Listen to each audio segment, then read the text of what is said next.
Hello, good evening, and welcome to a brand new week. It's a bank holiday Monday here in the UK, so a lot of businesses are closed. However, we popped out lunchtime for a little trip to the garden centre. You know we love a coffee at the garden centre, but today, a little bit different, because usually I would have a slice of cake. However, Vicky has made the most delicious carrot cake.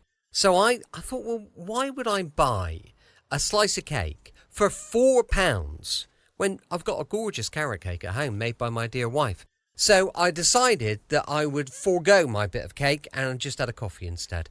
William had a nice time in the soft play. We had a little look around afterwards. Lola had some treats. It was all good. It was just nice to get out the house really and have a little bit of a look around. I hope you've had a wonderful Monday. I hope everything's gone well for you, whether you've been at work or whether you've had a day off as well. Whatever your day's been filled with, I hope it's been absolutely special and magical. Now, today, of course, with it being a Monday, we've got another episode of Suspense. First of all, welcome to another episode of Brett's Old Time Radio Show. Thank you for joining me once again for our regular late night visit to those dusty studio archives of old time radio shows right here at my home in the southwest of the United Kingdom. I'm Brett, I'm your host for a nighttime podcast. Welcome to another episode. Did anybody watch WWE last night, the wrestling? Anyone? Well, a friend of mine, Tony, he absolutely loves it. Stays up, watches it all through the night. Absolutely brilliant. I used to watch a little bit of it back in the day when it was Hulk Hogan and Ultimate Warrior and all of those. I haven't watched it for years, but he flipping loves it. So if he's listening to the show today, I hope he enjoyed the wrestling last night. I've got Facebook, Instagram, YouTube and TikTok. They're all called Brett's Old Time Radio Show. If you could give us a follow, I would much appreciate it.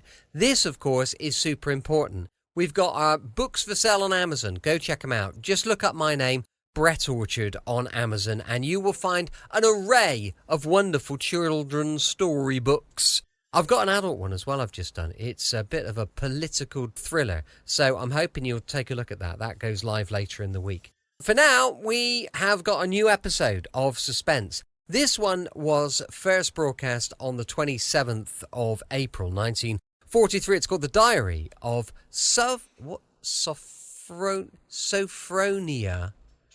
The Diary of Sophronia Winters. Let's just call her Sophie. Sophie Winters.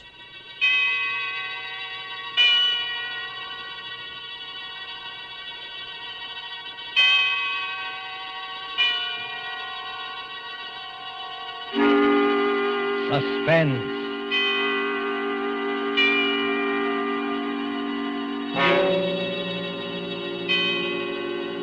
This is the Man in Black, here again to introduce Columbia's program, Suspense. Our stars tonight are Miss Agnes Moorehead and Mr. Ray Collins. You have seen these two expert and resourceful players in Citizen Kane, The Magnificent Amberson, in which Miss Moorehead's performance won her the 1942 Film Critics Award. Mr. Collins will soon be seen in the Metro-Goldwyn-Mayer Technicolor film, Salute to the Marines. Miss Moorehead and Mr. Collins return this evening to their first love, the CBS microphone, to appear in a study in terror by Lucille Fletcher called The Diary of Sophronia Winters. The story told by this diary is tonight's tale of suspense. If you have been with us on these Tuesday nights, you will know that suspense is compounded of mystery and suspicion and dangerous adventure. In this series are tales calculated to intrigue you, to stir your nerves, to offer you a precarious situation, and then withhold the solution until the last possible moment. And so it is with the Diary of Sophronia Winters and the performances of Agnes Moorehead and Ray Collins, we again hope to keep you in suspense.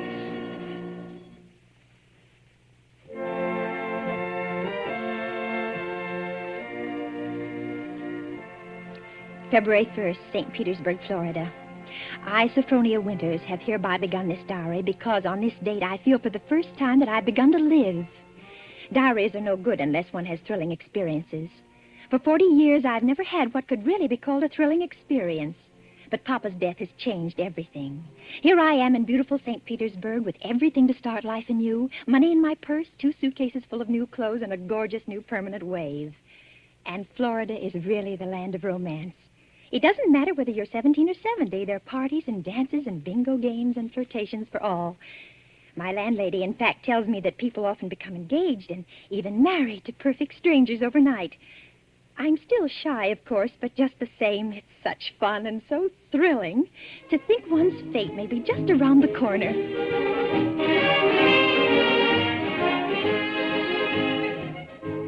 February 3rd. Oh, diary, it is beginning. This morning when I came out of my lodging house to go down to the beach, I noticed a man, a thrilling-looking man, sitting across the street on a bench. It was just as though he were waiting for me, because when I came out, he sort of started up as though he knew me. Of course, I didn't speak first, but I knew the minute I started down the street that he was following me. Well, I got to the beach and sat down with my magazines, and suddenly there he was, strolling toward me with a broad smile. Well, sitting out here all by your lonesome? Oh, yes, I am. Didn't I see you last night over at the Starfish Tea Room? The Starfish Tea Room? Mm-hmm. Oh, yes, I was there yesterday. But it was so crowded, I'm afraid I don't recall. Mighty nice cuisine they've got over there. Mind if I sit down beside you? Oh, not at all. Oh, just a minute. Sit on this magazine. The beach is so sandy. Oh, sand doesn't bother me. I'm from Maine, you know. We get plenty of sand up there. Do you? You've been down here at St. Pete long? Oh, just 3 days. 3 days? That's a long time. It's a wonder I didn't spot you before. Oh, Mr. Johnson's the name, Hiram Johnson. Oh. I come from Green Harbor, Maine. Run a big hotel up there summers. Oh. Well, that's my whole history in a nutshell. My name's Sophronia. Sophronia Winters. Sophronia? Uh-huh. Well, you know, that's quite a coincidence. My sister-in-law's name was Sophronia. Oh? Sophronia Johnson. You ever heard of her? She looked quite a bit like you, too. Sophronia Johnson? No, I'm afraid I haven't. Who was she? Someone very famous? I'm so ignorant about these things. Oh, that's all right. Say, look at that sun, will you? I'd say it was pretty nearly time for lunch. And Diary, darling, he is wonderful. Strong and kind, warm-hearted, so generous. I don't want to be like the other silly women in this town, but Hiram is different. There's something almost poetic about him, something sad and deep. You know, Sophronia, it's kind of mysterious, us finding that 9-point starfish on the beach together. My sister-in-law, Sophronia, used to collect 9-point starfishes. And to think your name's Sophronia, and you find a 9-point starfish with me. Well, it kind of draws us together, eh? Huh? What do you think? As though I know him completely. As though I'd known him all my life. My landlady says it's foolish. But look at Romeo and Juliet. Weren't they foolish? What's the good of waiting, Sophronia? I've got to be back at the hotel in a week. We may never see each other again. Oh, Hiram, don't say that. I couldn't bear it. Then let's do it right away. Tomorrow? There's a parson out on Coral Avenue who'll do the job for us. We can take a nice moonlight drive out to the alligator farm afterward, have a nice shore dinner, then climb on board the Orange Blossom tomorrow night from Maine. Just think of Maine.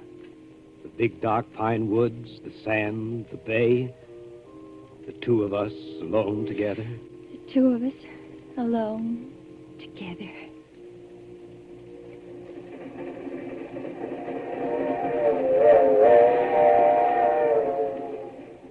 February 7th, on board the Orange Blossom. I was married in a wedding dress of Alice blue moiré, with a frill of white organdy at the collar and wrists, and a rhinestone belt buckle. Hiram sent me talisman roses. I'm pressing one precious flower between the pages of this diary for luck.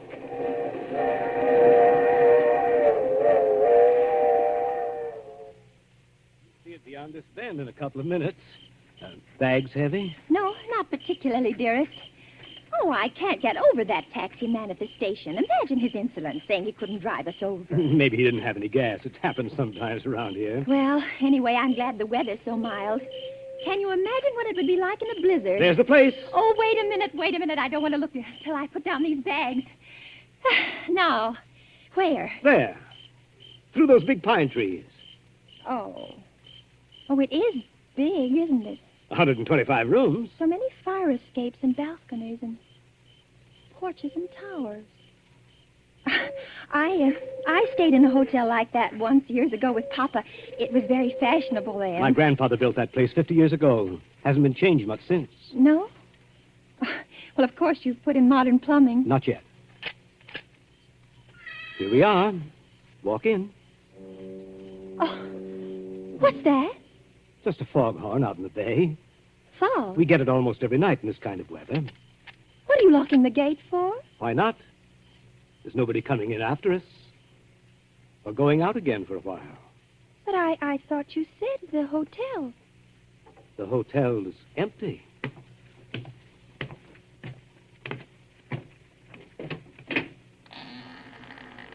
Hiram. What is it now? Hiram, darling, I know it sounds silly, but let's not go in there tonight. Let's wait until morning. Why? Oh, just because it's so dark and empty, there's not a light in the whole place, and no one's expecting us. What do we eat? Where will we sleep? Let's stay in the village just for tonight. I've got things to eat and a place to sleep. Come on. Oh, my arm! Hiram! Hiram! Do you remember my telling you down in Florida about my sister-in-law, Sophronia? Well, that's her over there on the wall. Take a look at her. Hiram, you hurt me. Oh, well, this glass is very dusty. She must have died many years ago. But her face is sweet, very sweet. And her eyes, it was something very sad and wistful about her eyes. She was a murderess.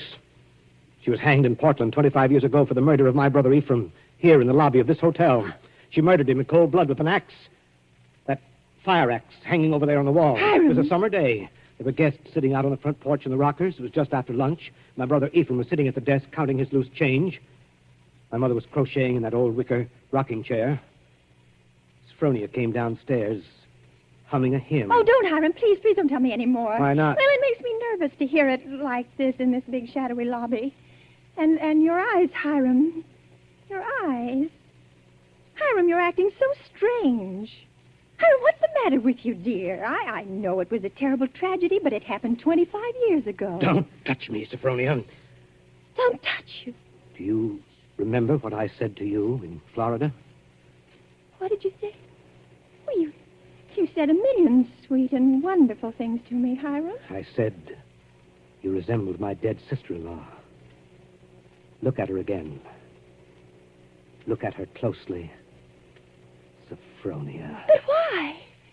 Oh, no, I can't. It's too horrible. I can't look at her face with any pleasure now, knowing she was a murderess. You're afraid to look at it? No, I'm not afraid. Hiram, please, my arm.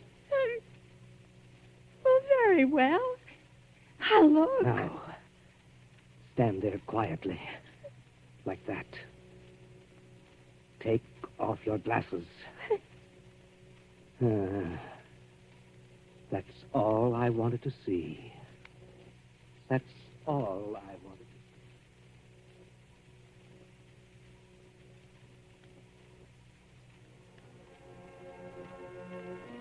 February 13th, Green Harbor Hotel, Maine.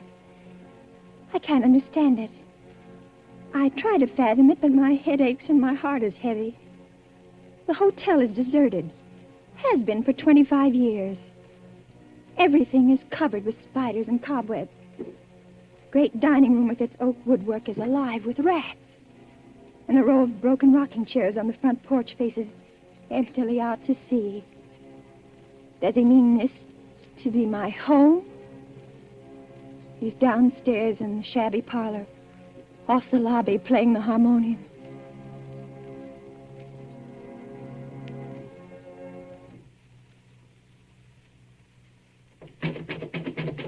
Sophronia, Yes? Yes, Hiram? sleeping? No, dear. Why is your door locked? Come out. I want to show you around the place. It's all right, dear. I've seen it. I've seen just about everything. No, you haven't. You haven't seen the grounds at all. The grounds? But, Hiram, it's after midnight. I want to show you where my sister-in-law, Sophronia, is buried. Well, not tonight, dear. Please, it's so late, and I have a headache. Open the door, Sophronia. I want you to come now. No, I shan't. Oh, go away and let me alone. I won't. I won't. No use carrying on like that. You see, I have pass keys to all the doors.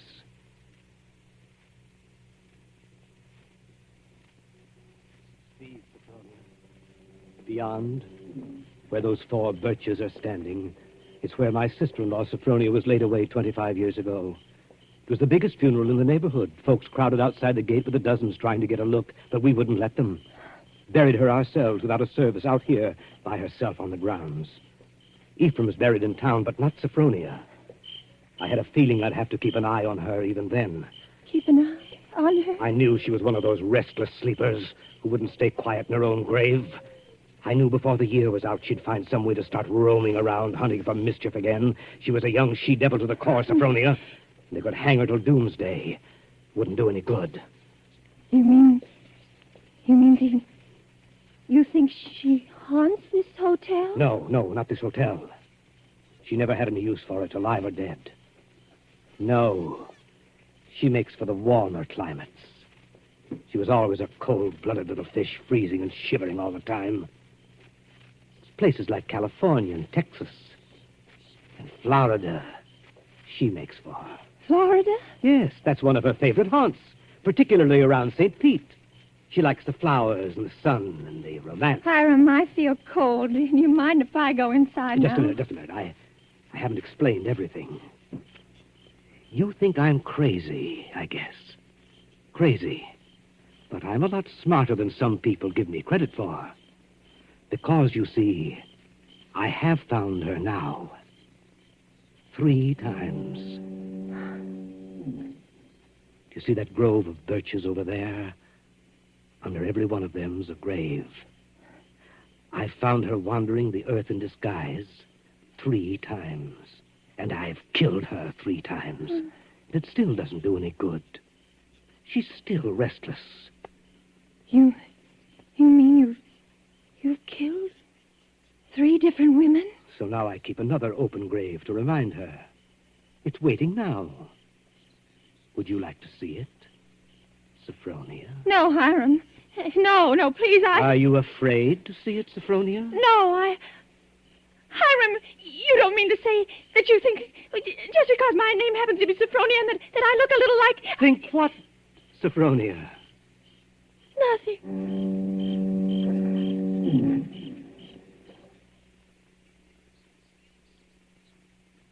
February 14th. My mind is made up. I made a terrible mistake, and I must get away from this place. I must get away from Hiram as quickly as I can. It should be easy. There's no fog today. If I can only escape from the hotel, I can run and hide in the pine woods. No. I shall wait for dusk, when he generally sits down in the parlor and plays the harmonium. I can hide a little earlier in one of the deserted rooms, and then, when his back is toward the lobby, slip out the front door.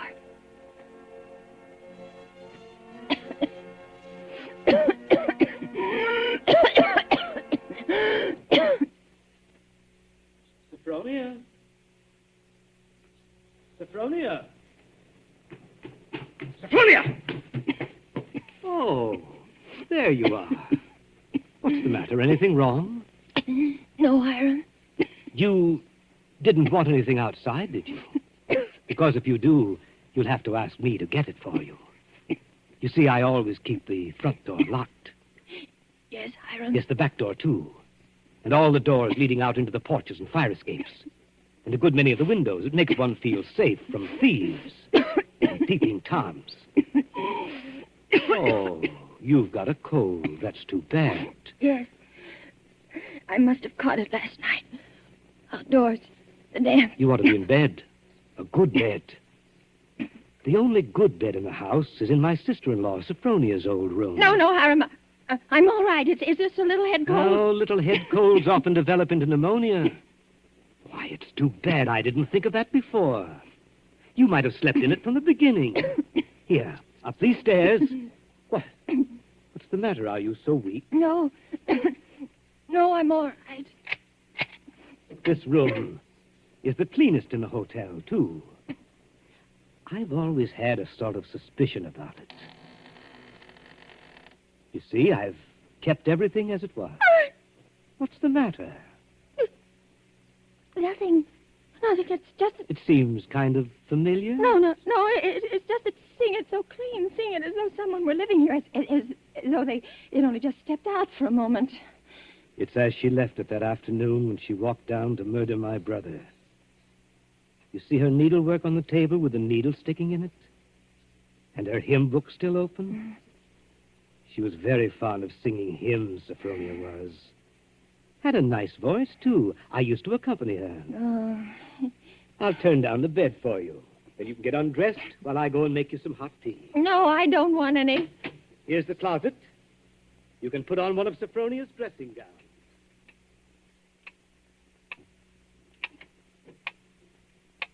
Diary, I'm beside myself. I shall go mad. 2 hours have passed since he locked the door upon me. Night's fallen and I'm alone. Alone in this horrible room with its hideous little mementos of death. I'm sitting here at her little wicker table trying to be calm, trying to write this. Somehow, when one writes about a thing, it doesn't appear so real. My hand is just brushed against her needlework. Her hymn book, where they still lie, waiting. I can bear having them near me no longer. I must get them out of sight. Anywhere. In that closet. A bureau drawer. Ready for your tea? No. Yes, Hiram. Why aren't you in bed? You'll take worse cold, you know. I'll get in bed in a minute. First, Oh. Brushing up on your needlework again? My needlework? You've got it in your hand. Have I? Oh, yes. Yes, so I have. But I wasn't working on it, Hiram. I swear I wasn't. I've never done a stitch of needlework in my whole life. I don't know one embroidery stitch from another. Let me show you. Look, I don't even know how to hold the needle. Get into bed, Sophronia. You're feverish. Before we go on, Hiram, before you go on thinking, we've got to have an understanding. You've got to let me explain. I was born in 1892 in Kalamazoo, Michigan. My name is Sophronia, that's true, but they name lots of people Sophronia. I was named for my grandmother. She had just died. No, you've got to listen to me. I've lived in Kalamazoo all my life. If you'd only just write a letter or send a wire. Well, I've never heard of Green Harbor in my whole life. I never went anywhere. For almost 10 years, I stayed home day in and day out nursing Papa. He had a stroke. I wasn't out of the house. It was the red brick house with the green shutters.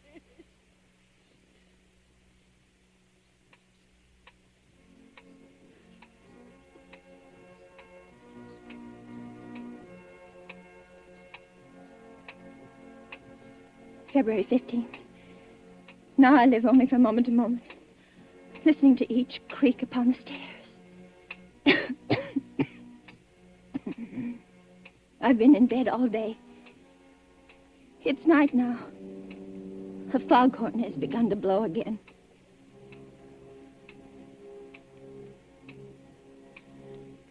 February 19th. I woke up early this morning after a wretched night, and the date was burning in letters of fire in my brain. If he's planning to kill me, it'll be today. But the hours have been crawling on. It's almost midnight. Oh, why, if he's going to kill me, doesn't he do it at once? Why does he torture me like this? I'd rather be dead than sit here in this room one moment longer. I can't bear it. If he doesn't come in 5 minutes, I shall force him to come. I shall beat on the door. No. Rather let me sit quiet praying that he doesn't come. Oh, I want to live. I want to live.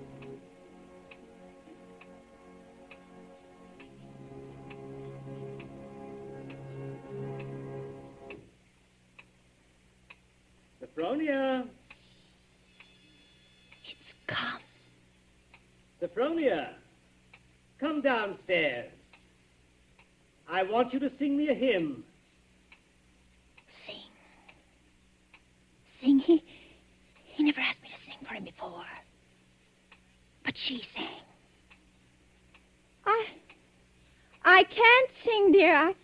I told you that long ago. Did you?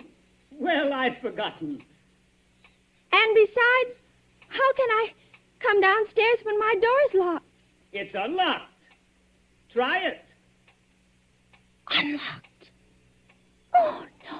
How could it be? Oh, it is, and I never know it. I never know it. Coming? He unlocked it. Sometime while I was just sitting. Oh, why didn't I try a few more times? Why did I just sit there assuming? No, he'd have caught me anyway. He'd have known. But I might... Oh, now it's too late. He's going to kill me. Sophronia! Yes, Hiram. I'm coming.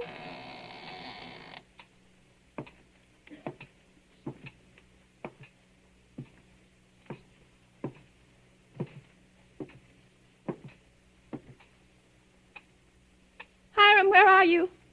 In here. In the parlor. What are you doing there, Hiram? Waiting to hear you sing. You're at the harmonium? Yes. All right. I'll sing. I haven't sung in years, but I might as well. I'll sing for you out here in the hall. My voice will carry better. It always did carry better in the hall, didn't it, Sophronia? So you remember that, too. Of course, you know both the front and back doors are locked. Play a few bars, Hiram, dear, to warm me up. Shall I sing, too, Sophronia? Would you like me to sing along with you? If it pleases you, Hiram. Work for the night is coming. Work in the morning sun. Work for the night is coming when man's work is done. Work while the daylight darkens. Work in the summer sun. Work for the night is coming.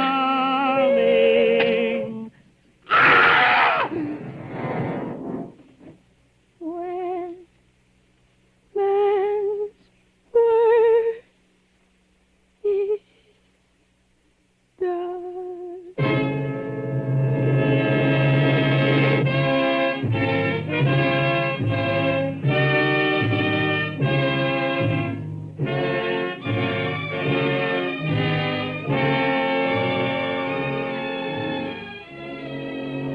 There's only one more page.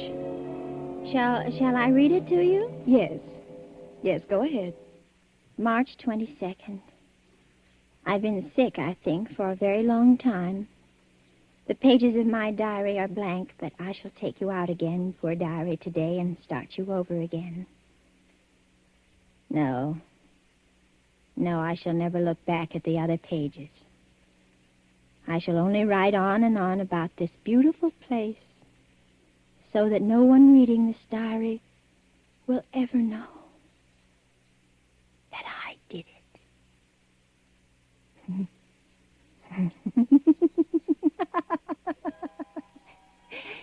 But I did do it, diary. I was smarter than he. When I opened that door at the head of the stairs and heard the music, when I saw the fire axe still hanging on the wall. Oh, I was so cautious. So terribly cautious. I tiptoed like a little mouse, even as I sang the hymn into that room where he was playing. But I was clever, so much cleverer than he. I kept on singing. And now I'm free. Free as a bird. I'm free and he shall never catch me now, not this time or ever again, because he's dead. Isn't he, Nurse? Nurse, isn't my dear brother-in-law, Hiram, really dead? Yes, miss. He's dead. And now I'll thank you to hand me that diary. The doctor doesn't approve of the patient's writing anything.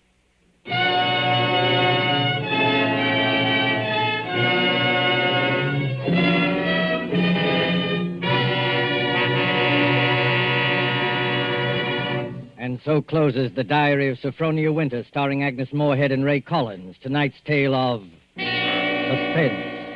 This is your narrator, the Man in Black, who conveys to you Columbia's invitation to spend this half hour in suspense with us again next Tuesday, when Richard Dix, Gail Page, and Montague Love star in Death Flies Blind. The producer of these broadcasts is William Spear, who with Ted Bliss, the director, Lud Gluskin, the musical director, Lucian Mohowick, the composer, and Lucille Fletcher, the author, collaborated on tonight's Suspense.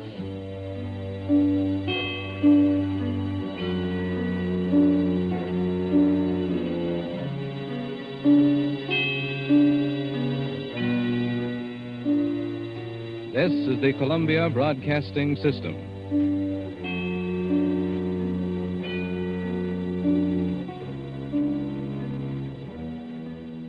Welcome back. Hope you enjoyed our latest episode of Suspense. Don't forget, with it being a Tuesday, we'll be back tomorrow with Sherlock Holmes and Dr. Watson going live at 5 p.m. UK time.